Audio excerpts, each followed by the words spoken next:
Јавната поддршка за Джеб Буш изминатите недели нагло опадна, што го натера да ги интензивира нападите врз лидерот од анкетите Доналд Трамп.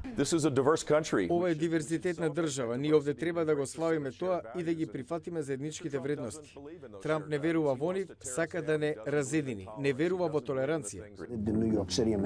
Буш извади во јавност моменти за Трамп кога тој ги поддржувал демократите и искажал либерални гледишта за прашања како абортусот. I'm very pro-choice. I am pro-choice in every respect and as far as it goes.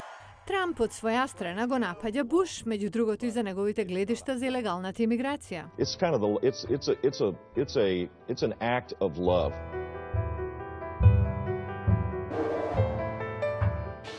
Трамп исто така го критикува Буш што зборува шпански на кампањата и често го напаѓа лично. Джеб Буш е марионета на неговите донатори, нема дилеми за тоа. Тој има лобисти зад него и јас ги знам. Изминатите денови даде неверојатни изјави, како оправдување за војната во Ирак за која нема оправдување. Многумина од републиканските ривали на Трамп досега беа внимателни да не го нападнат Трамп директно. Пристапот на Буш е поинаков, вели аналитичарот Стюарт Ротенберг. Джеб Буш е еден од ретките кои се директно свртени против Трамп. Повеќето во партијата се плашат од него.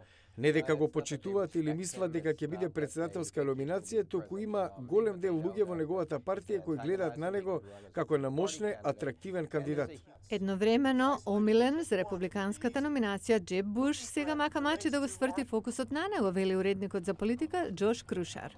Jeb Bush did fine. He didn't make any mistakes. На првата дебата изгледаше како да нема енергија и тоа му наштети на Джеб Буш. Тој е трет од семејството на политичка функција и треба да докаже дека не е елитист кој што сака да влезе во Белата куќа, туку дека се бори за номинација. Треба многу работи да надмине. Реторичката пресметка Трамп Буш ги спречува и другите републикански кандидати да излезат на сцена, коментира Стюарт Ротенберг.